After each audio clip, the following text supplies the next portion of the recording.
우리 모든 성도들에게 충만히 내려주시어 여러분의 삶이 더 복되기를 축원합니다. 그 칼럼니스트가요, 현대인의 내면을 뜨고 이 사람들은 심리적인 부동자세 증후군을 앓고 있다, 그렇게 표현을 했습니다. 군인들이 차렷자세로 아주 긴장한 채로 딱 있는 것처럼 현대인들이 살아갈 때 겉으로는 멀쩡해 보이는데 그 속에는 긴장과 불안에 사로잡힌 채 그렇게 살아가고 있다는 겁니다. 마치 살얼음판을 걷는 것처럼 이게 언제 깨질까 싶어서 막 조심조심 그런 위태로움 속에 살아가고 있는 걸 이야기했습니다. 이런 상황에서 우리가 가지는 소박한 소망이 있습니다. 무엇이겠습니까? 오늘도 무사히.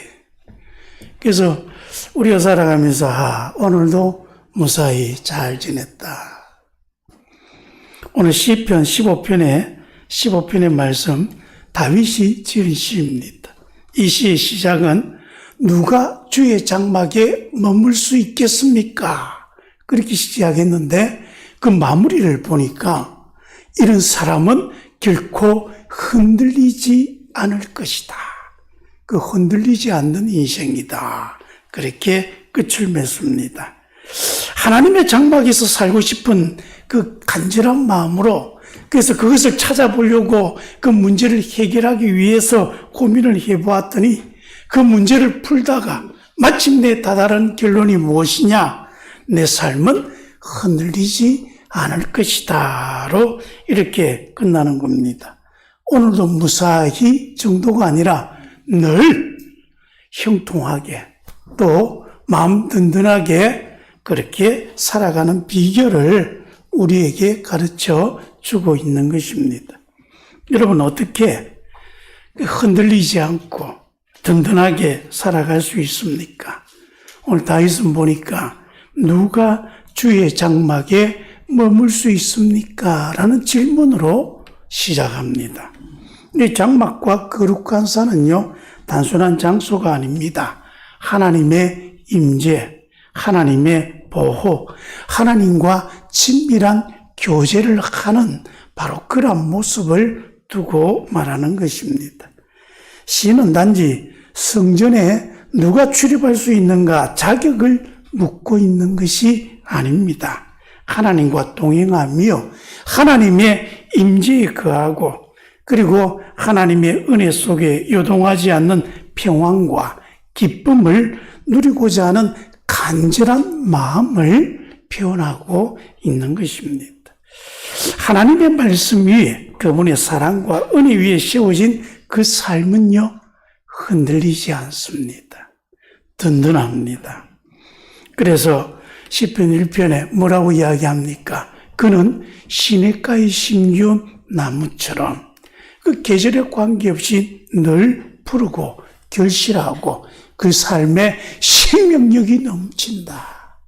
바로 이런 삶, 이 사람들이 바로 하나님과 동행하는 사람이다. 이 사람들이 왜 든든한가? 그 삶의 뿌리가 하나님께 닿아 있기 때문에 하나님이 그들을 늘 든든하게 해 주신다는 것입니다. 그래서 여러분, 우리가 하나님의 성전에 거하겠다. 나는 하나님과 늘 동행하며 살아가겠다. 그 마음을 품며 살아가면요, 그 삶은 늘 든든하다. 근데 오늘 본문의 말씀에 그렇게 하나님과 동행하는 사람, 하나님의 장막에 머무는 사람의 특징을 이야기하고 있습니다. 첫째 보니까 정직하게 행하고 공의를 행하는 사람들이다. 살짝 여기에서 우리가 좀 당황스럽지 않습니까? 하나님의 성전에 머무는 사람 누구인가? 재물 좋은 것 좀 가지고 오고 예배 참석 열심히 잘하고 뭐 그런 사람일 거라고 생각했는데 뭐 그런 것은 그냥 기본적으로 있고요. 무엇이 중요하다고요? 내가 정직한 것. 누구 앞에서? 하나님 앞에서 정직하게 살아가는 그 사람을 하나님이 기뻐하시고 하나님의 장막에 머물게 하신다는 것입니다. 그래서 이 정직하다는 말 히브리어로 타밈이라고 하는데 하나님 앞에서 거짓없이 살려고 하는 그런 중심을 가지고 죄를 가볍게 여기지 않는 그런 삶의 태도를 말하는 것입니다. 그래서 이런 사람들은 하나님께 항상 그 마음을 향해 있습니다. 그분 앞에서 부끄러움이 없도록 온 마음을 다해 내가 어찌하면 순결할 수 있을까? 거룩할 수 있을까? 그래서 나의 이 거룩함을 해치는 죄에 대해서 굉장히 민감하게 반응하고 그래서 내 죄에 머물지 않아야 되겠다. 그런 자세를 갖고 있는 것. 이것이 하나님 앞에 행하는 정직한 사람의 모습입니다.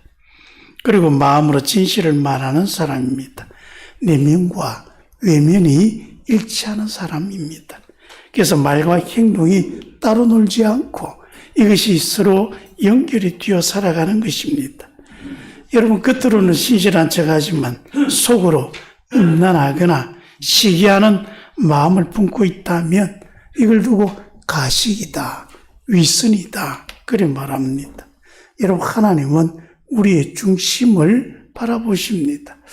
이제 대선 날짜가 얼마 남지 않아 열심히 지금 대통령 후보들이 선거운동하는데 이 사람들은 국민들에게 내가 대통령감이다라고 하는 이미지를 심어주기 위해서 그 이미지를 얼마나 꾸미고 있는지 모릅니다. 우리가 중심을 보면서 무엇이 참인지 거짓인지 걸러낼 수 있어야 할 터인데 그런데 이렇게 꾸며진 이미지에 우리가 잘 속아 넘어가는 거죠. 우리 그리스도인들도요. 신앙생활을 하면서 자꾸 내 내면이 진실되게 하려는 훈련보다 진실한 것처럼 보이게 만드는 그렇게 이미지를 꾸미는 경향이 없지 않아 있다는 생각을 가져봅니다. 그래서 여러분 우리가 좀 더 하나님 앞에 진실해지는 것, 내가 만들어내는 이미지가 아니라 정말 내 삶이 그런 사람이 될 수 있도록 하나님 앞에 진실하고 살아가는 것입니다. 그리고 진실한 사람은요, 분별력이 있습니다. 경건한 사람을 가려낼 줄 알고 그래서 그런 사람을 존경하는 사람입니다. 하나님을 향한 바른 내면은 또한 세상을 바라보는 영적인 분별력과 경건한 것을 존중하는 태도로 나타나는 것입니다. 여러분 우리는 좋은 사람 나쁜 사람을 어떻게 가려냅니까? 대체로 내 생각과 맞으면 좋은 사람이라고 생각합니다. 또 대체로 나한테 잘해주면 좋은 사람이라고 생각합니다. 그래서 우리의 모든 분별하는 기준은 나한테 얼마나 잘하느냐, 내 생각하고 얼마나 잘 맞느냐, 거기에 자꾸 맞춰서 판단하는 경향이 있는 거죠. 근데 우리 그리스도인들은 하나님 마음에 드는 사람인가, 하나님이 어떻게 생각하는가, 이걸 먼저 봐야 하는 것입니다. 그래서 아무리 내한테 잘해줘도 하나님을 경멸하고 하나님을 업신여기고 하나님을 두려워할 줄 모른다면 그건 걸러내야 할 사람입니다. 요즘 신시대 언어로 그런 걸 뭐라 하는 줄 아십니까? 손절한다 그럽니다. 그런 사람들은 손절하고 정말 하나님을 가까이 하려고 하는 진실한 사람들은 가까이 하고 그런 사람들을 존중하고 존경할 줄 알아야 우리가 살아가는 이 세상이 더욱더 온전한 세상이 될 수 있는 것입니다. 또한 사랑을 실천하는 사람이다 말씀합니다. 그래서 여러분 내면적 성품이 거룩해지면 이 사람들은요 좀 더 의로운 일을 생각합니다. 체덱이라고 히브리어로 말하는데 이것은 공의와 정의를 말하는 것입니다. 단지 개인적인 문제를 넘어 사회적인 관계 속에서 하나님의 공평과 하나님의 정의를 적극적으로 실천하는 것입니다. 그래서 여러분, 우리의 가정에서 배우자를 존경하고 내 자녀를 사랑할 때에 이 사람 최대 하나님의 정의와 공의가 있는 사람입니다. 아내를 막 무시하고 남편을 막 멸시하고 하면서 나는 하나님의 정의를 사랑합니다. 그건 거짓말하는 것입니다. 또한 직장에서 동료들에게 정직하고 공정하게 대하고 내 일에 최선을 다하는 것, 학교에서 학업에 성실히 임하고 친구들과 좋은 관계를 맺어가는 것, 이 모든 것이 하나님의 정의를 이루어가는 것입니다. 더 나아가 우리 그리스도인들은요, 우리 사회의 약자들의 깊은 관심을 가지고 그들에 대해 내가 책임 있는 자세를 갖고 대하는 것.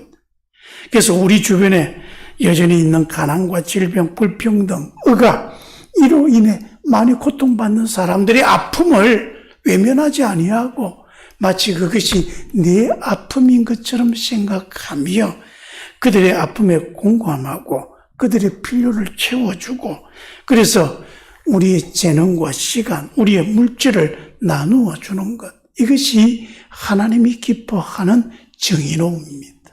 하나님의 정의를 행하는 사람입니다. 또한 하나님의 장막에 머무는 사람들은요, 말을 잘하는 사람들입니다. 참 쉽지 않은 것 같아요. 저도 살면서 말 좀 실수 안 하면 좋겠다. 제가 그렇게 이야기하니까 누가 하느냐 얘가, 그러면 말하지 마라. 말 안 하면 된다. 근데 그게 또 말 안 하고 어떻게 살아갑니까? 우리 그리스도인들은요, 이웃 사랑을 실천할 때 우리 참 좋은 말 할 줄 알아야 합니다. 그래서 시편 기자는 혀를 놀려 남의 허물을 들추지 않는 사람. 야고보서 3장에서 보면 혀는 불이라 그랬습니다. 이 혀 하나 가지고 인생이 달려 있으니까 이 혀가 성령에 의해 다스려져야 네 삶이 온전해진다고 말합니다.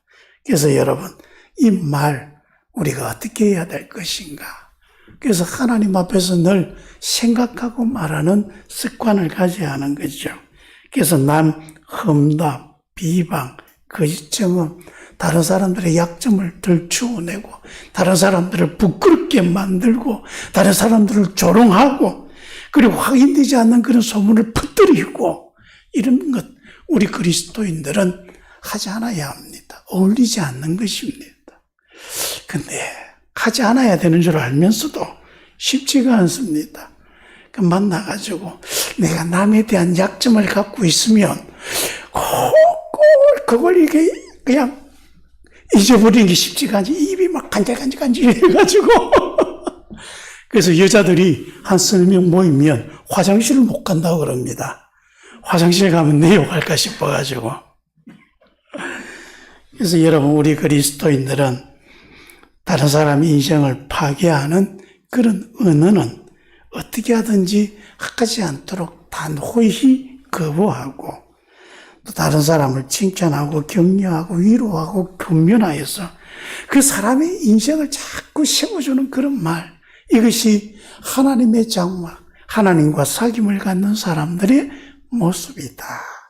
그렇게 말씀하고 있는 거죠. 그래서 우리 입에서 나오는 모든 말이 듣는 사람에게 은혜를 끼치도록 해라. 지금 내가 하는 말로 저 사람이 행복할 수 있다면 좋겠습니다. 저 사람에게 유익이 되면 좋겠습니다. 저 사람에게 위로와 힘이 되면 좋겠습니다. 우리 그렇게 기도하는 마음으로 우리가 한마디 한마디 나아가면요, 그것이 하나님의 뜻을 이루는 도구가 되어집니다. 그러니 말할 때마다 성령님 좀 도와주십시오.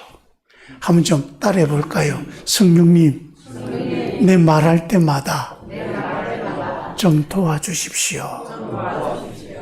그러면 성령님께서 여러분에게 할 말, 안 할 말 가르쳐주고, 그래서 여러분의 입을 통해 하나님의 귀한 역사를 이루어 주실 줄 믿습니다. 또한 하나님과 동행하는 사람은요, 친구에게 해를 끼치지 않는 사람입니다. 이웃을 모욕하지 않는 사람이라 말씀합니다. 그래서 우리의 행동이 다른 사람의 재산이나 명예나 신체나 그런 마음의 어떤 형태로든지 그래서 해악을 가하지 않도록 조심해야 하는 거죠. 그래서 우리가 살아갈 때 자꾸 내 이기심을 좀 버릴 줄 알아야 합니다. 이웃을 모욕하지 않는 사람, 바로 하나님의 형상으로 그 사람들을 존중하는 거죠. 우리의 지금 외형적인 모습은 어떻다 하더라도 우리 모든 사람들 하나님이 심혈을 기울여 만든 하나님의 사람들입니다. 그래서 여러분 우리가 함께 모여서 내 이웃을 볼 때 하나님이 지은 하나님의 사람이다. 여기에는 하나님의 놀라운 뜻이 숨어 있다. 그래서 여러분 서로에 대해서 그런 마음으로 존중하는 것이죠. 그 사람들의 인격을 짓밟거나 자존감에 상처를 주는 그런 은행을 삼가해야 합니다. 비난이나 멸시, 조롱이나 무시하는 태도는 상대에게 깊은 수치감과 모멸감을 안겨주고 있습니다. 그래서 어떻게 돼요? 분노하게 하잖아요. 요즘 우리 현대사회 우리 너무 많은 분노를 안고 살아가고 있지 않나? 왜 그렇게 내 속에 화가 많을까? 화나는 말들이 너무 많이 들리고요. 화나는 행동들이 너무 많이 보여지니까 나도 모르는 속에 내 속에 그렇게 화를 만들어가고 있는 것입니다. 우리 그리스도인들은 그런 모든 형태의 폭력과 모욕을 단호히 반대해야 합니다. 오히려 모든 사람을 귀하게 여기고 존중하는 태도를 대하는 것입니다. 상대방의 입장을 헤아리고 그 사람의 그 인격을 인정해주고 사랑으로 대할 때 우리 좀 더 건강한 사회를 살아갈 수 있는 것이고요. 여기에 하나님의 나라가 임하여지는 것입니다. 또한 우리 그리스도인들은 약속을 잘 지켜야 합니다. 약속해놓고 나한테 좀 손해가 될 것 같으면 막 그것을 무시해버린다. 그건 그리스도인의 모습이 아닙니다. 혹 내가 손해가 되더라도 내가 내 입으로 한 약속이라면 그것을 지켜낼 수 있는 신실함, 그것이 바로 예수님의 인격이고 예수님의 마음으로 살아가는 것입니다. 또한 우리는요, 경제 정의를 실천해 가야 합니다. 오늘 본문의 말씀에 보니까 돈을 놓아 이자를 받지 않으며 라고 하는 것은 돈 빌려주고 이자 받지 말라라는 뜻이 아닙니다. 그 당시에 가난한 사람들, 이 궁핍함을 이용해서 고리대금하는 사람들이 많았습니다. 그래서 지금 돈이 없어서 힘들어 죽겠는데 힘들었는데 다른 사람 돈 꿀 데가 없고 그래서 돈을 빌려주겠다고 하는 그 사람이 어때요? 이자를 엄청나게 받는 거죠. 요즘 사채 거기에 관계된 영화나 이 보니까 100만 원 빌렸는데 1년 지나고 나니까 그게 한 1000만이 돼버리고 그 봉기에 봉기를 낳아가지고 우리나라 지금 법으로 1년에 38%인가요? 하여튼 그 이자 이상은 받지 못하도록 되어 있는데 그 당시에는 그런 제한도 없이 그 사람이 궁핍한 것을 이용해서 돈 안 빌려 쓰려면 어쩜 굶어 죽든지 알아서 해라. 고리대금이 그렇게 많이 승행했습니다. 그래서 그러지 않아야 된다는 것입니다. 그래서 여러분 우리는 무죄한 사람을 해칠세라 또 다른 사람에게서 그런 뇌물도 받지 않아야 한다. 그러면서 우리가 살아갈 때 좀 더 정직하게 일하고 정당하게 벌어서 우리가 가진 것으로 또 어려운 이웃을 도울 수 있는 그런 삶을 살아가는 것. 이것이 바로 하나님이 원하시는 것이다 말씀합니다. 그런데 하나님을 알지 못하는 사람들을 보면 그렇게 고리대금을 해서라도 돈을 많이 벌 수 있다면 그걸 실력으로 생각합니다. 그리고 내가 높은 자리에 앉아서 다른 사람에게 뇌물을 받고, 그래서 해서는 안 되는 부정한 짓을 저지르는 것도 그걸 행할 때 뭐라고 생각합니까? 내가 그만한 능력이 되니까 하는 것이다. 그러면서 불의하고 부정하고 악을 행하는 것이다 생각하지 않고, 능력이 있으니 나는 해도 된다는 그런 생각을 갖고 행하는 것이죠. 하나님의 심판을 자초하는 짓입니다. 하나님의 심판을 두려워하지 않으니 하나님을 무시하고 사니 그딴 생각하고 그런 잘못을 행하고, 그래서 사회를 무너뜨리고 있는 것이죠. 여러분, 우리 그리스도인들은 좀 더 정직하게 자기 기업을 운영하고 또 열심히 성실하게 일하고 공정한 거래를 하고 성실한 납세를 해야 합니다.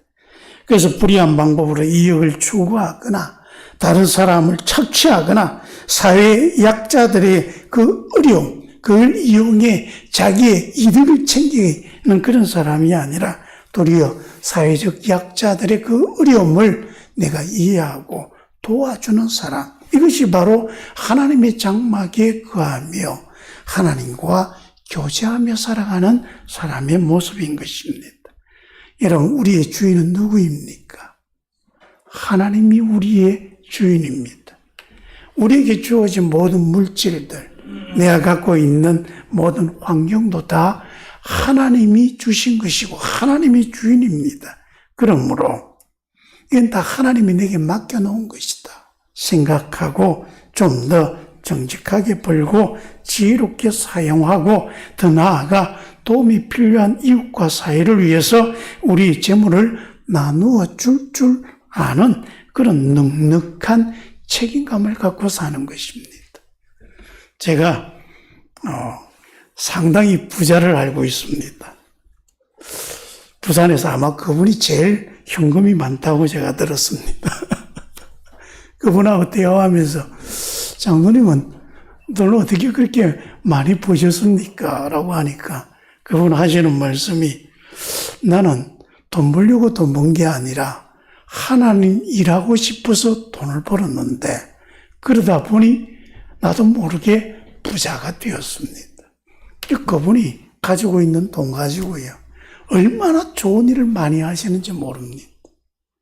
교회에도 마찬가지고 다른 어떤 삶이 있었어도요, 어려운 사람 이야기 들으면 뭐 다른 사람에게 알리지도 않고 지도새도 모르게 선한 일을 행하는 그런 모습을 제가 참 보고 존경했습니다. 여러분, 우리는요 좀 더 이 세상 사람들에게 존경받는 그런 부자가 되면 좋겠습니다. 우리 소토교의 모든 성도들이 부자 되기를 축원합니다. 그리고 그 부를 통해 하나님께 더 크게 영광 돌리는 믿음의 삶이 되시기를 바랍니다. 우린 종종 신앙생활하면서 어떻게 하면 복을 받을까? 어떻게 하면 내가 성공할까?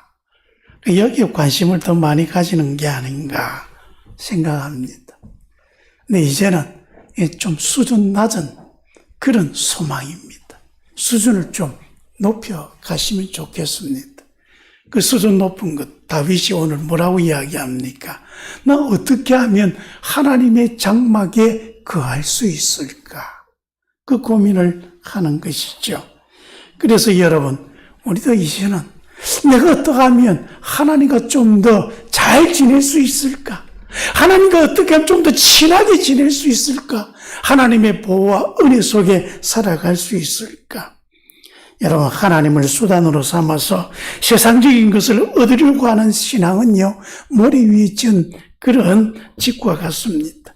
그거는 금방 무너져 버리고, 사실 그렇게 해서 세워봐야 아무짝에도 쓸모없는 것입니다.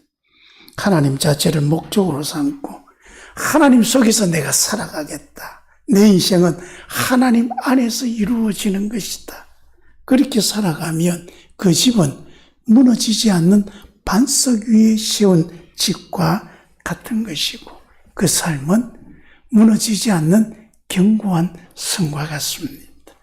사랑하는 성도 여러분, 오늘 이 시간 우리 마음속 깊은 곳에서부터 여러분도 다윗과 같은 이 거룩한 갈망이 회복되어지기를 바랍니다. 주님, 내가 다른 어떤 것보다 어떻게 하면 내가 주님을 더 알 수 있을까요? 내가 어떻게 하면 주님의 집에서 살아갈 수 있겠습니까? 어떻게 하면 내가 천국을 이루어가며 살아갈 수 있겠습니까? 내가 살고 있는 삶의 자리가 천국이 될 수가 있겠습니까? 우리가 그 갈망을 갖고 살아갈 때 내가 살아가는 삶의 자리가 천국이 되는 것이고요. 그 천국을 살 줄 아는 사람이 우리가 이 세상을 떠난 후에 가는 그 천국에 갈 수가 있는 것입니다. 이 길이 때때로 좁고 힘들게 느껴질 수 있습니다. 하지만 포기할 수 없는 것입니다. 그래서 여러분이 하나님 앞에 더 깊이 그 나라에 들어가면 들어갈수록 그 삶은 흔들림이 없습니다. 그 삶은 더 견고해지고 온전해지는 것입니다. 성령께서 여러분을 그 삶의 길로 인도해 주실 줄 믿습니다. 기도하겠습니다. 고맙고 은혜가 많으신 아버지 하나님 감사합니다. 오늘 이렇게 주님의 말씀을 따라 우리가 하나님의 그 장막 속에 살아가는 삶이 어떠한지를 배웠습니다. 하나님의 장막에 거하고자 하는 자는 하나님 앞에 더욱 진실하고 정직하고 또 올바른 것을 가려낼 줄 알며 하나님을 위해 자신의 것을 아낌없이 나누어 줄 줄 알고 또 하나님의 뜻을 이루어가는 사람이라 말씀하셨습니다. 우리 모든 소토교회 성도들도 이 말씀처럼 하나님의 뜻을 날마다 우리의 삶 속에 이루어가서 우리가 살아가는 모든 자리가 천국이 될 수 있도록 인도해 주옵소서. 예수님 이름으로 기도합니다. 아멘.